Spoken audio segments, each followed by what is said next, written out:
ರೈತ ಬಾಂಧವರೆಲ್ಲರಿಗೂ ನಮಸ್ಕಾರಗಳು. ಕರ್ನಾಟಕ ಮಾರ್ಕೆಟಿಯ ಜೋಳ ಹಾಗೂ ನವಣೆ ಯಾವ ಮಾರ್ಕೆಟಿಯಲ್ಲಿ ಎಷ್ಟು ರೇಟ್ ನಡೆದಿದೆ? ಇಂತಹ ಹೆಚ್ಚಿನ ವಿಡಿಯೋಸ್ಗಳಿಗಾಗಿ ನಮ್ಮ ಚಾನಲನ್ನು ಕೂಡಲೇ ಸಬ್ಸ್ಕ್ರೈಬ್ ಅನ್ನು ಮಾಡಿಕೊಳ್ಳಿ. ಪಕ್ಕದಲ್ಲಿರುವ ಗಂಟೆ ಸಿಂಬಲವನ್ನು ಪ್ರೆಸ್ ಮಾಡಿ, ವಿಡಿಯೋವನ್ನು ಲೈಕ್ ಮಾಡಿ ಮತ್ತು ಶೇರ್ ಮಾಡಿ. ದಿನಾಂಕ 29 ಏಪ್ರಿಲ್ 2026 ಕರ್ನಾಟಕ ಮಾರ್ಕೆಟಿಯ ಜೋಳ ಬೆಲೆಗಳ ವಿವರಣೆಯನ್ನು ನೋಡ್ತಿದ್ದೀವಿ. ಮೊದಲನೇದಾಗಿ ಕೊಟ್ಟೂರು ಮಾರ್ಕೆಟಿಯಲ್ಲಿ ಹೈಬ್ರಿಡ್ ಜೋಳ ಕಡಿಮೆ ಬೆಲೆ 2181 ರಿಂದ ಹೆಚ್ಚಿನ ಬೆಲೆ 2323, ಮಧ್ಯಸ್ಥ ಬೆಲೆ 2239. ಗದಗ ಮಾರುಕಟ್ಟೆಯಲ್ಲಿ ಬಿಳಿಜೋಳ 2837, ಹೆಚ್ಚಿನ ಬೆಲೆ 4667, ಮಧ್ಯಸ್ಥ ಬೆಲೆ 3710. ದಾವಣಗೆರೆ ಮಾರುಕಟ್ಟೆಯಲ್ಲಿ ಸ್ಥಳೀಯ ಜೋಳ 2000 ರೂಪಾಯಿ ಇದೆ.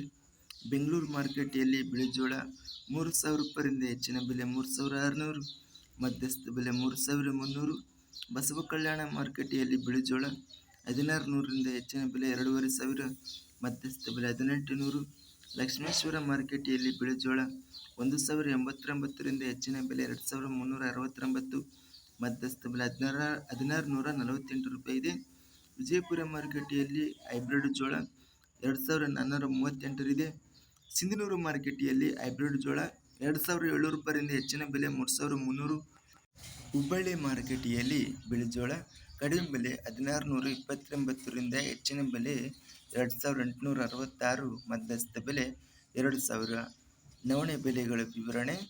ಕೊಟ್ಟೂರು ಮಾರುಕಟ್ಟೆಯಲ್ಲಿ ನವಣೆ ಹೈಬ್ರಿಡ್ ಕ್ವಿಂಟಲಿಗೆ 2676 ರೂಪಾಯಿ ಇದೆ. ಇದಿಷ್ಟು ಕರ್ನಾಟಕ ಮಾರುಕಟ್ಟೆಯ ಜೋಳ ಹಾಗೂ ನವಣೆ ಬೆಲೆಗಳ ವಿವರಣೆ. ಇಂತಹ ತಾಜಾ ಮಾರುಕಟ್ಟೆಯ ಬೆಲೆಗಳ ವಿವರಣೆಗಾಗಿ ನಮ್ಮ ಚಾನಲನ್ನು ಕೂಡಲೇ ಸಬ್ಸ್ಕ್ರೈಬ್ ಅನ್ನು ಮಾಡಿಕೊಳ್ಳಿ. ಪಕ್ಕದಲ್ಲಿರುವ ಗಂಟೆ ಸಿಂಬಲವನ್ನು ಪ್ರೆಸ್ ಮಾಡಿ. ಹೀಗೆ ಮಾಡಿದರೆ ನಾವು ಅಪ್ಲೋಡ್ ಮಾಡುವ ಪ್ರತಿ ವಿಡಿಯೋಸ್ ಕ್ಷಣದಲ್ಲಿ ನೋಟಿಫಿಕೇಶನ್ ಆಗುತ್ತವೆ. ಈ ವಿಡಿಯೋವನ್ನು ಲೈಕ್ ಮಾಡಿ. ವಿಡಿಯೋವನ್ನು ಲೈಕ್ ಮಾಡುವುದರಿಂದ ಇನ್ನೂ ಹೆಚ್ಚಿನ ರೈತ ಬಾಂಧವರೆಲ್ಲರಿಗೂ ಈ ವಿಡಿಯೋ ತಲುಪುತ್ತದೆ. ಆದ್ದರಿಂದ ವಿಡಿಯೋವನ್ನು ಲೈಕ್ ಮಾಡಿ, ಸ್ನೇಹಿತರಿಗೆ ಮತ್ತು ರೈತ ಬಾಂಧವರಿಗೆ ವಿಡಿಯೋವನ್ನು ಶೇರ್ ಮಾಡಿ. ಧನ್ಯವಾದಗಳು. ಜೈ ಜವಾನ್, ಜೈ ಕಿಸಾನ್.